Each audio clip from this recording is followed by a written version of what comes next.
Good evening. I'm Richa Jain Kalra, and today we are discussing a very important yet underestimated life-altering condition for diabetic patients. A lot of us have heard about foot ulcers, gangrene, and limb-threatening conditions amongst diabetic patients. It is called peripheral vascular disease in medical terms. And today we are having a dedicated discussion on critical limb-threatening ischemia and diabetic foot. With India amongst the fastest growing diabetic populations in the world, we are not only looking at glucose control anymore, but also at vascular health, mobility, and limb preservation, and of course, quality of life. The aim of today's session is to spread clinical awareness, improve screening, strengthen multidisciplinary protocols, and eventually reduce preventable amputations. I have a very illustrious panel of doctors with me to discuss this. The topic is from foot ulcers to limb loss, battling peripheral vascular diseases amongst diabetic patients. I have with me on the panel Surgeon Commodore Dr. Varinder Singh Bedi. He is Chairman and Head Department of Vascular and Endovascular Surgery, Sir Gangaram Hospital, New Delhi. Also on the panel, we have Dr. Vijay Thakore, Head of Department, Vascular and Endovascular Surgery, Adityora Super Speciality Hospital, Vadodara. And we have Dr. Muralikrishna Nekkanti, Professor and Head of Vascular Surgery Department, Sri Jayadeva Institute of Cardiovascular Sciences and Research, Bangalore. I would like to say, doctors, that we are honored to have such distinguished doctors amongst us for discussion. Your collective clinical insights, academic contributions, and real world patient outcomes will truly, I think, spread a lot of awareness amongst our viewers. So let us begin by understanding the pathophysiological link between diabetes and peripheral artery involvement, which forms the foundation for early identification and targeted treatment. I want to start with Dr. Bedi. Sir, why do small cuts, blisters, or shoe bites become so serious for diabetes patients? Yeah, I think that's again a very, very good question out here. And this is the fundamental problem out here that most of these diabetic patients, they have two major problems which can happen. One is, of course, because of the neuropathy which is there, that the nerves get affected. You don't really have a normal sensation. Along with that, the contribution by blockage of the blood vessels can add on to this particular problem. And if the patient has got less blood supply to to the foot, and a trivial ulcer will never really heal, and potentially it can burgeon into developing non-healing ulcers, gangrene, and then eventually, sepsis, which can happen. That means the infection can spread to all through the body and potentially can lead to loss of life. So I think what is very, very important in these patients too is to diagnose these patients early. And many a time, these patients, unlike many of us who are the normal people and all, they have a thing that the moment you get a small cut and all, you get a lot of pain, you get inflammation, you can get fever and all these things. Unfortunately, in diabetic patients, none of these things happen till the time the infection flares up completely. So that is why it is very, very important that in case even if you have a tiny cut also, you should not ignore it. And especially at the same time, you must control your diabetes well and get yourself evaluated at the earliest in these kind of situations. Right. I think evaluation is the key thing here. And Dr. Murli, I want to take this up, this evaluation part with you. Patients often fear meeting a specialist. In these cases, how do you reassure them? Yeah, it's a very common misconception among the public, and also the fear is there. So consulting early, the doctor will suggest some procedure, or the fear of the procedure itself will prevent them to coming early. It's actually other way. Consulting early doesn't mean that the disease is severe. It is actually a smartest preventive step. Early evaluation usually means the treatment will be simple, recovery is faster, and fewer procedures are involved, and is also cost economical because it gets over with fewer procedures, and also better long-term independence. So seeing a specialist early protects the mobility, limits the tissue loss, limits the extent of surgery, and recovery is much faster, and patient also will gain confidence at the end of the visit. Dr. Thakur, can patients with PVD still walk or stay active? Yes, in fact, it is mandatory. I would recommend to all patients of PVD to walk very regularly. You see, the plia is they have pain after walking certain distance. But despite that, walking, we encourage walking because walking will improve their blood circulation along with other methods of improving it. So walking in patients of PVD is very much recommended and they should follow it. Okay. Dr. Murali, could you help us understand if there are any simple daily home checks that can help these conditions amongst diabetic patients? Yeah, see, all the diabetic patients, they should treat the foot as like the face. Invariably, we often see, even forget about female, even men see their face at least 3 to 4 times in a day. So, either in the morning or before going to the bed, in their workplace after the surgery or anything like that. So, these diabetic patients, we recommend to treat their foot as a face. Examine the foot early morning after you get up. Sometimes you can see domestic injuries and rat bites and other things happen at home. And after coming back from workplace also, you need to wash your feet and dry it and examine the foot regularly and watch for the web spaces also for any fungal infection. Sometimes we often see the patients, coming up with a nail injury and the nail is sitting inside. The patient is not aware.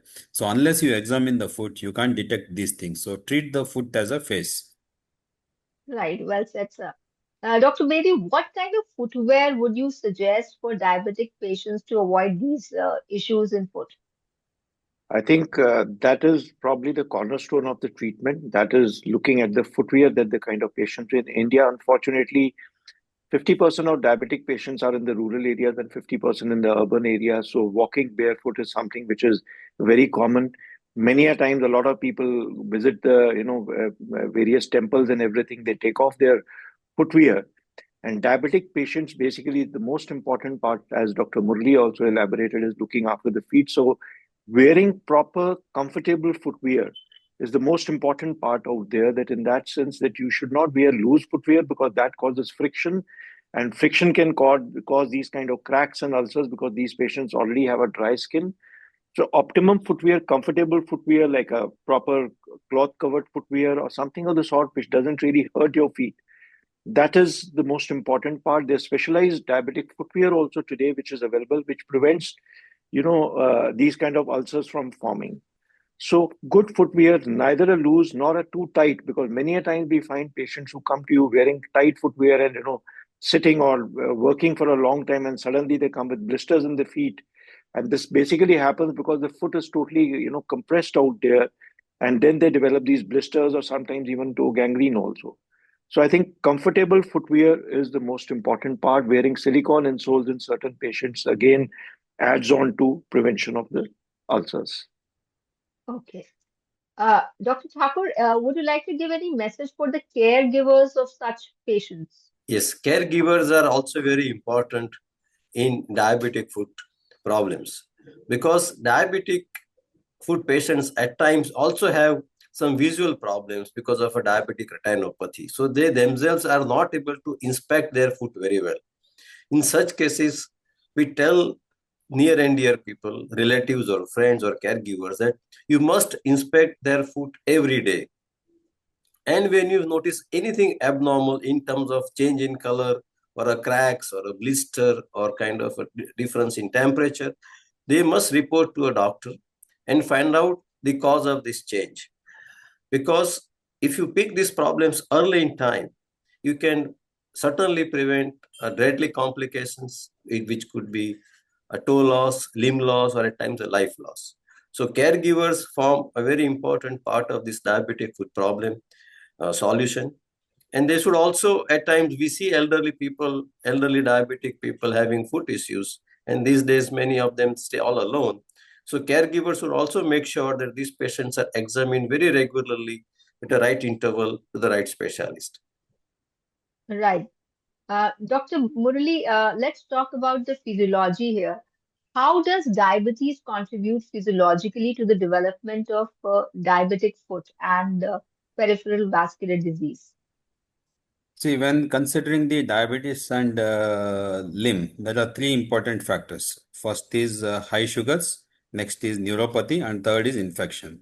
So what does high sugar or hyperglycemia does? So it damages the vascular endothelium, promotes the inflammation and oxidative stress on the blood vessels, thereby speeding or fastening the atheromatous plaque formation that results in the narrowing of the blood vessels. And also the glycation of proteins and lipids result in the arterial stiffness and also stenosis or narrowing of the blood vessels.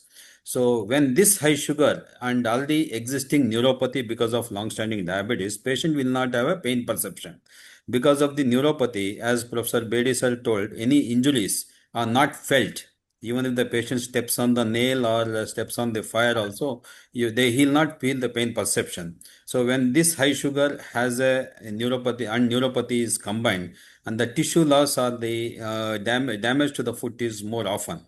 And when there is a breach in the skin, the infection sets in. So it's a triad of infection, neuropathy, and hyperglycemia is a deadly combination which puts the patient limb at a serious threat. Right. Dr. Thakur, why is early detection still a challenge in India despite available treatments today? You see, diabetic is prevalent across all walks of the society. And there is still a very huge lack of awareness amongst people about the diabetic foot problems. So that's the first thing. And it is our collective effort to create an awareness. See, a person, when he's diagnosed to have diabetes, is at risk zero. The risk begins the day diabetes is diagnosed. So you should take care of it. So this kind of awareness is lacking amongst people. So that's the first thing. Second, because in diabetic, because of neuropathy, which is very common though, people do not perceive early problems like pain, or they have loss of sensation. So they may not perceive kind of a minor cuts or a dry skin or callosities or fissures. And if they ignore this, the problem compounds, it worsens. So that's another problem, that neuropathy is another thing. Third, we do not have, people are, all those diabetics would be concerned about their blood sugar control, their blood sugar levels, but they are not bothered about looking at their feet or any change in the feet. So, or for that matter, we can also evaluate circulation and a neuropathic status in the feet, like examinations by consultant or specialist, or certain basic tests like palpation of pulsations or ankle brachial index or neuroscans, foot scans, etc. So I believe this kind of basic investigation should be a part of an evaluation of diabetic patients, not only blood sugars, but also problems related to foot problems. Right. Dr. Bedi, what are the earliest clinical signs that should trigger a vascular consultation by a specialist, in your Yeah. opinion? One, of course, is, all these trivial cuts and ulcers which are there, which are persisting for more than 3 to 5 days. I think these are some of the patients who need to be seen regularly, will need to be followed up closely out there.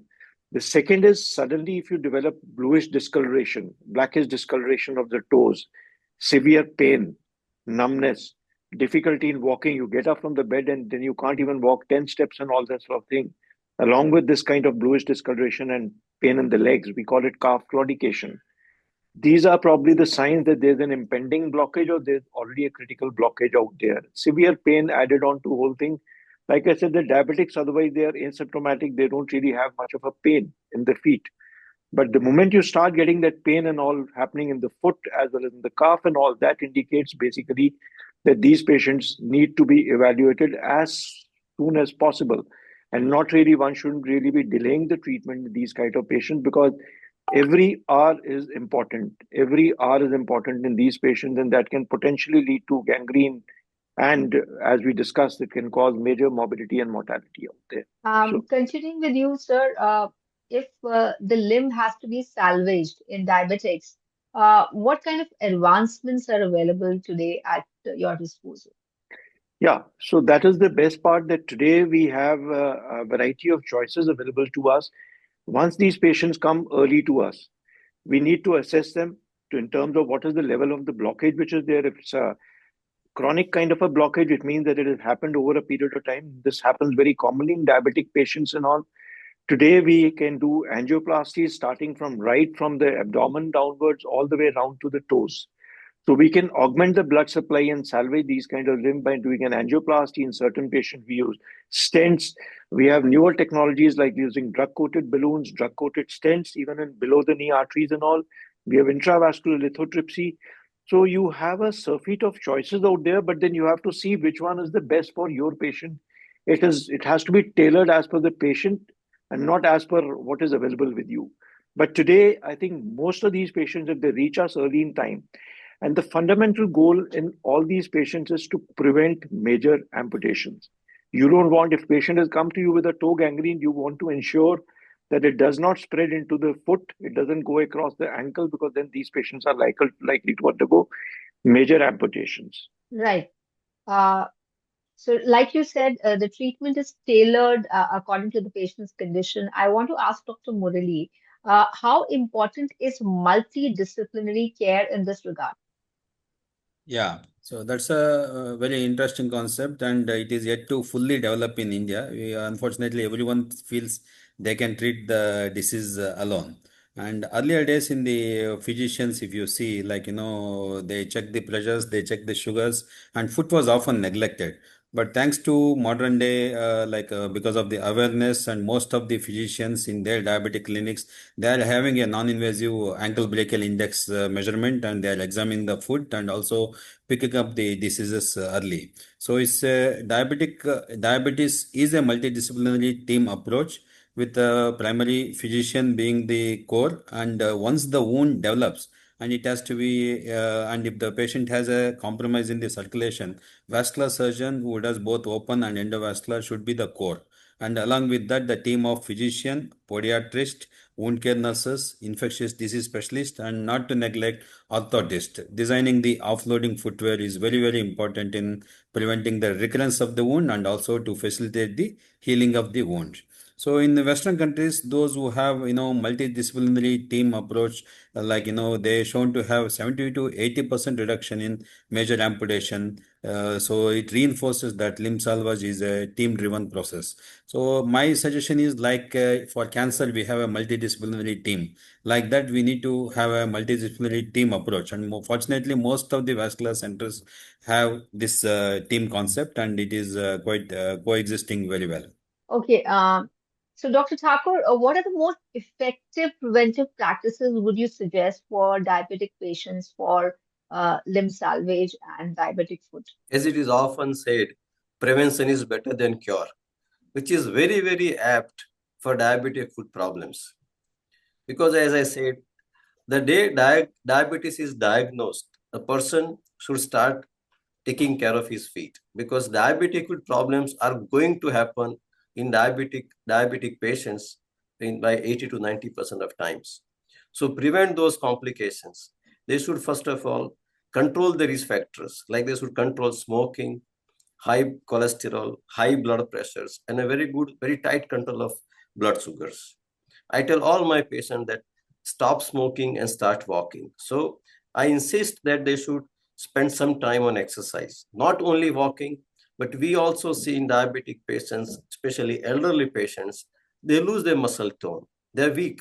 So they should also do some kind of muscle strengthening exercise. And that will also help for a better sugar control.